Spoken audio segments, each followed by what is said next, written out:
Hey guys, today I'm going to show you how you can install a relay and fuse panel just like this. Now this is going to keep all my wiring in this vehicle super nice and clean, and it serves another purpose, which is when I get my secondary battery and put it here, then the only wires that I have to move for anything that I wire are going to be the wire going in here and the ground coming out.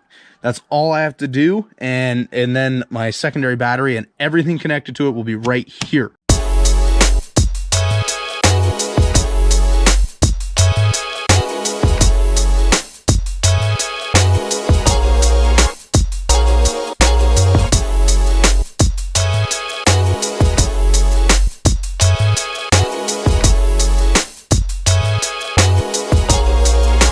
Now this is going to allow you to have your 40 amp relays, and I will link to the video where I saw how to build this panel.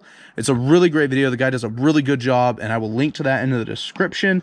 And he also has links on that video to Amazon where you can buy all these parts just like I did, and you can build this yourself.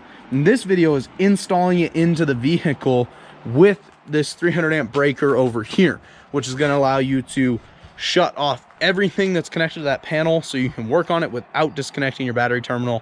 Super handy, and keeps everything looking really nice and clean. So I hope you guys enjoy the video.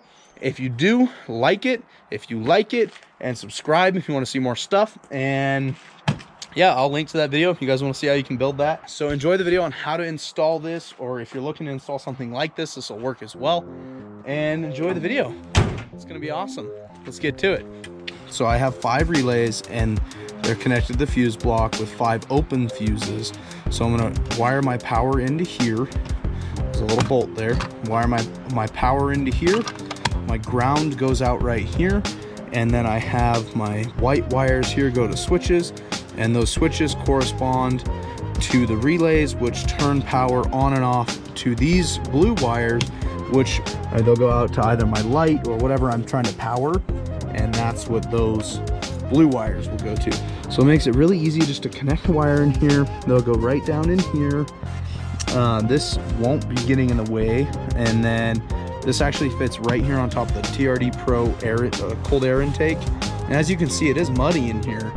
So this will be getting a little bit wet. And these are waterproof plugs that go into the relays, so I didn't have to wire each one individually. These are not waterproof, however, and neither are these. So I'm gonna have to either figure out a way to waterproof them through. And this type of mud, this only happens from driving through big mud puddles. I was out playing in the mud and shooting some content for you guys. So I'm over here by my battery and my fuse box, and what I've done, I'm putting in this 300 amp breaker. So you just push the button there and it breaks the circuit, and then you close it. So this way, I'm gonna put this between my power going into my fuse panel. That way, if I ever want to work on a light or anything like that, I just come over here and pop that little button, and I'm good to go. I can work on my stuff. When I'm done, boom, turn it back on. That way I don't have to connect and disconnect the batteries a whole bunch. So now my hot wire is going to come in here and then go out here, and my ground is just going to go out and around. I'm going to come right up along this. I probably will zip tie directly to that, and the wire I'm going to be using, this is my choice of wire. Now, why did I get jumper cables? Well, 2 reasons. One, this gauge wire was cheaper to buy a 12-foot pair of jumper cables than to buy 6 or 8 feet of the actual wire. And 2, up here, the wires are bonded together, which is pretty convenient, and they have very heavy insulation on them, so I don't really have to worry about heat damaging them. So that's going to be a really big advantage for me. So, you know, 1 was cost, and 2 is they have really heavy sheeting on them, so I don't really need to worry about damage. So I'm going to go ahead and get these guys clipped off on the end, figure out what length wire I'm using with the cutters, and we're just going to cut the ends off. This is going to be my hot wire. Now this, my negative, my ground wire, I'm just going to leave. So my hot wire, I'm going to want to take, and I'm going to cut it. You always want to cut it just a hair long, because sometimes you need to trim it. So I'm going to cut that guy right there. And this piece is going to link from my battery to my 300 amp breaker right here. And I'm going to go ahead and just leave this in the off position. and then that'll be that. So I'm gonna use these for the end of my small cable that connects to my breaker, and I'm gonna use the smaller ones for that. And then I have to check if I have a spot on the battery to use the other ones. I'm not gonna use wire cutters on these because it's such heavy gauge. I'm just gonna go ahead and take my razor blade here and cut the wire myself. Okay, so unfortunately, this casing doesn't fit inside this. So what I'm gonna do is I'm gonna use some extra heat shrink tubing that will fit over it, and I'm gonna go ahead and use both pieces of heat shrink tubing. Okay, so it looks like this stuff will work, and I'm gonna need 2 pieces of that, one for each end. I'm gonna put this in here, I'm gonna twist it the direction my twist has been going. So I need to cut the sheeting back just a little bit more. This is what I just used, and it comes with the heat shrink tubing. Unfortunately, this sheeting, like I said, is very heavy on this wire, you can see there. And I want that because I want that extra heat shielding protection, but this doesn't fit over it. So I'm gonna go ahead and take these and pop the plastic off, put that on and solder it, and put some heat shrink tubing of my own over it. We're just gonna rip this off of here.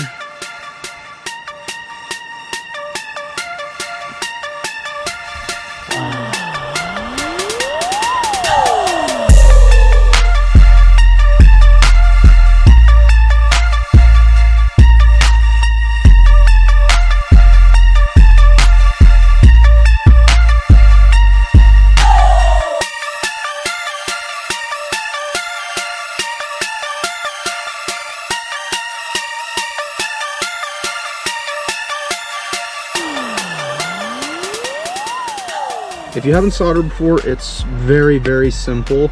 I'll go ahead and twist this towards you. So the copper wires are right there, and then we have our little gold-plated connector. And what we're gonna do is we're gonna heat up the connector and the tip of the wire, and once it's hot, then the solder will melt and it will suck the solder into the wire. And that's because the solder has flux in it. I'm trying to do it in a way that you guys will be able to see. There we go. And as I heat it up lower, it'll suck down inside the fitting. Whoops. See, I touched up here. It's very, very hot. Now we're gonna slide this up. Get this guy shrunk on there.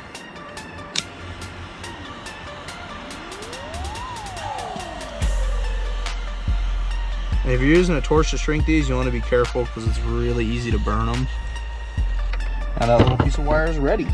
Okay, so this one's good. Now all we need to do is get our end of our piece and this other end here. And we need to put ring connectors on both ends of these.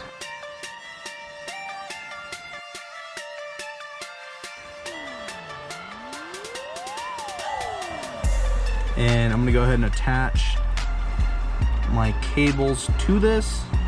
Yet again, I am not attaching them to the battery. So this guy's going on here. And you wanna make sure you put the side with the solder stuff up.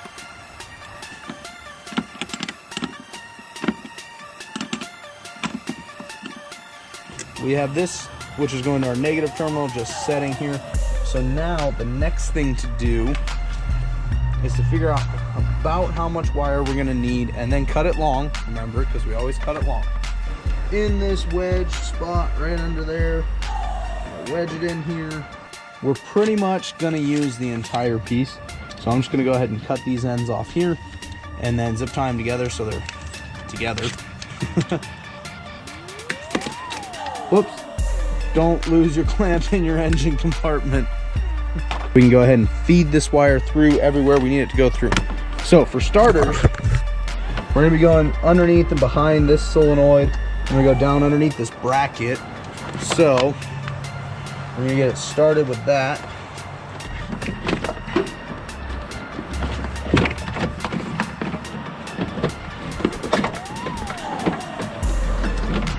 And we do want to make sure to leave slack over here.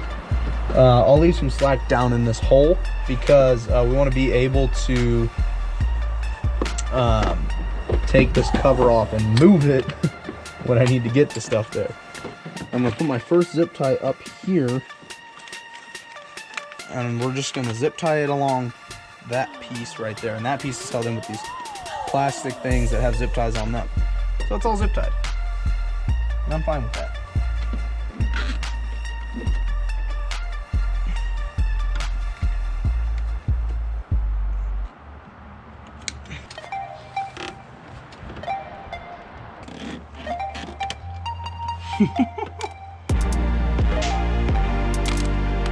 So this is a lot harder than it looks. It's a little bit of a reach. I'm 5'11", and there's not really anything that I can put weight on except for right there. I did put that one a little bit tight. I'm trying not to do them too tight.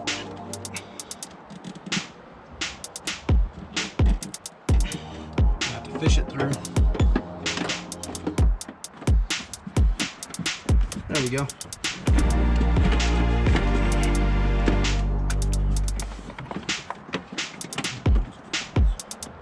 Now I fished both my wires through underneath the air intake up here, and even though the ground is over here, I want them over here because I'm not sure which one is ground, remember, because they're both black. So I had to put a tester on it and test it, and one will go here to my power and one will go here to my ground. We're ready to connect to the battery, and that's because I need to figure out which one of these is my ground and which one is hot. And so we're gonna hook it up to the battery, and then I'm gonna test it. Now I do have the breaker off, so no power should be able to go through, but either way, we still wanna make sure that we take the terminals off the battery correctly.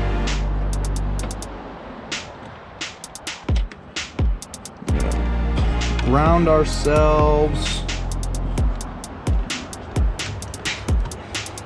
So our actual ground should read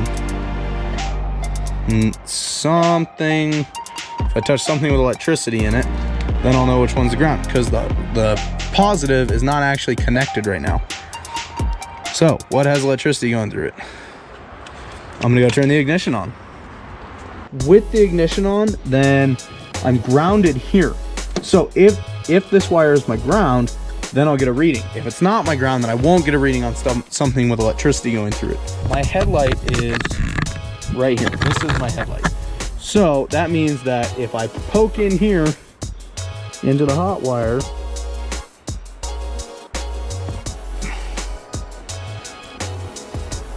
and I get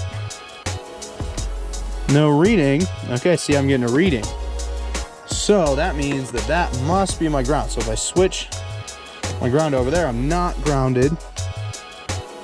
And when I poke in here, try and go in the same spot, see, I get no reading. So 0 reading in the same spot, and I'll show you. So I flip it here so you can see. So what I'm doing is I'm switching from not being grounded to now I'm grounded. So that wire is my ground. Okay, so now we know that this is the ground. So that's the one that I'm pulling back through the other side. Okay. And these are really easy. You just pull them to separate them. It's really nice. Crimp it on. Good.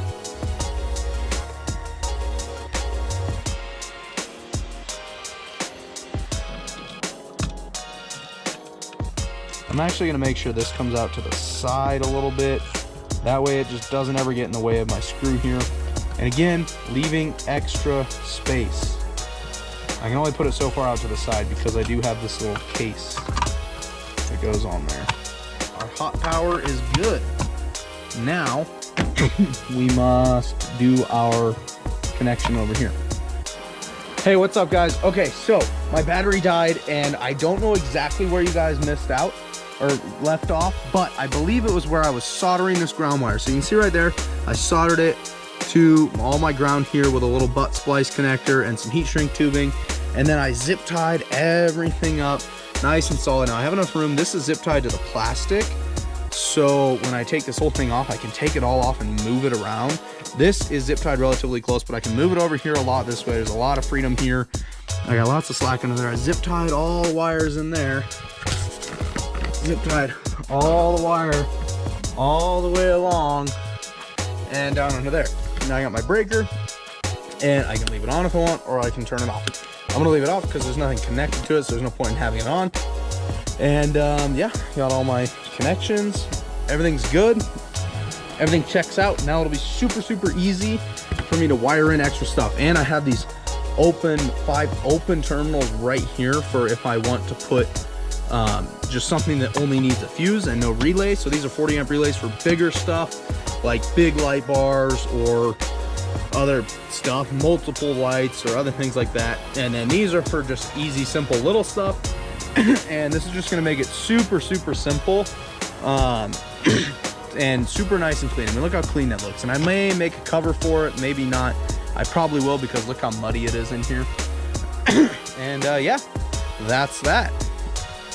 It's a wrap.